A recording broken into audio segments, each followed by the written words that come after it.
Ayatollah Ali Khamenei, যার একটি ডাকে তেহরানের রাজপথ প্রকম্পিত হতো, যার হুঙ্কারে ঘুম হারাম হতো ওয়াশিংটন আর তেল আবিবের।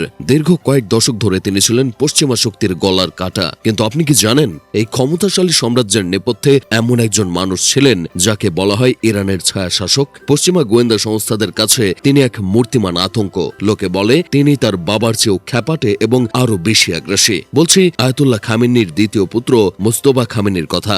মোস্তফা খামেনি কোনোদিন জনসম্মুখে এসে বড় কোনো ভাষণ দেননি। ক্যামেরার সামনে তাকে খুব বেশি একটা দেখাও যায় না। কিন্তু এই নিভৃতচারী মানুষটির একটি ইশারায় নিয়ন্ত্রিত হয় ইরানের সবচাইতে শক্তিশালী এবং এলিট বাহিনী রেভলিউশনারি গার্ডস বা আইআরজিসি। পশ্চিমা বিশ্লেষকদের মতে গত এক দশক ধরে ইরানের বড় বড় সব রাজনৈতিক ও সামরিক সিদ্ধান্তের পেছনে কলকাঠি নেড়েছেন এই নিভৃতচারী মানুষটি। তিনি এমন এক জাদুকরী কৌশলে ক্ষমতায় গুটিয়েছিলেন যা ভেদ করা মোসাদ বা সিআইএ এর মতো বাঘা বাঘা সংস্থাগুলোর জন্য প্রায় অসম্ভব হয়ে দাঁড়ায়। তাকে কেন খ্যাপাটে বলা হয়, এর উত্তর লুকিয়ে আছে তার কট্টরপন্থী এবং অসমহীন নীতিতে। আয়াতুল্লাহ খামেনি অনেক সময় আন্তর্জাতিক চাপের মুখে কূটনৈতিক আলোচনার কিছুটা সুযোগ রাখতেন, কিন্তু মোস্তফা বিশ্বাস করেন কেবল শক্তিতে। তার দর্শনে শত্রুর সাথে কোনো টেবিল বৈঠক নয়, বরং ময়দানেই হবে চূড়ান্ত ফয়সালা। পশ্চিমা গোয়েন্দাদের দাবি, ইরানের পারমাণবিক কর্মসূচিকে বর্তমান উচ্চতায় নিয়ে যাওয়া এবং মধ্যপ্রাচ্য জুড়ে ইরানের প্রক্সি যুদ্ধের নেটওয়ার্কে বিস্তারে মোস্তফার ভূমিকা ছিল সবচাইতে ভয়ঙ্কর। তিনি ইরানকে মানচিত্র থেকে মুছে ফেলার তত্ত্বে তার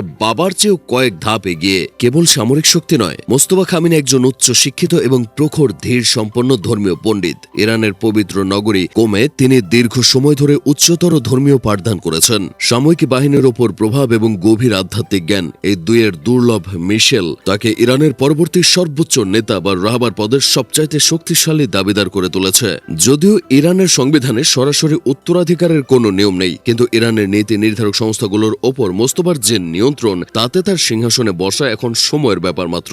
বাবার প্রয়াণের পর ইরান এখন এক নতুন ঐতিহাসিক সন্ধিক্ষণে দাঁড়িয়েছে। মোস্তফা খামেনি কি পারবেন তার বাবার রেখে যাওয়া সেই বিশাল সাম্রাজ্য ধরে রাখতে, নাকি তার এই খ্যাপাটে মেজাজ এবং উগ্র কৌশল ইরানকে নিয়ে যাবে এক মহাপ্রলয়ের দিকে? বিশ্ব রাজনীতিতে এখন একটাই প্রশ্ন, বাবার ছায়া থেকে পুরোপুরি বেরিয়ে মোস্তফা যখন পূর্ণ শক্তিতে আত্মপ্রকাশ করবেন, তখন মধ্যপ্রাচ্যের স্থিতিশীলতা এবং পৃথিবীর মানচিত্র কতটা বদলে যাবে? মোস্তফা খামেনি, যিনি নীরব থেকে সবচেয়ে বেশি শব্দ করেন, যার রহস্যময়ী হাসি বলে দেয় আগামীর ইরান হবে আরো অনেক বেশি কঠোর, আরো অনেক বেশি অপ্রতিরোধ্য এবং পশ্চিমা বিরোধী। পর্দার আড়ালের এই রহস্যময় সম্রাটই কি তবে হতে যাচ্ছেন 21 শতকের সবচাইতে প্রভাবশালী এবং আলোচিত মুসলিম লিডার, যার ভয়ে তটস্থ থাকবে পুরো পশ্চিমা বিশ্ব?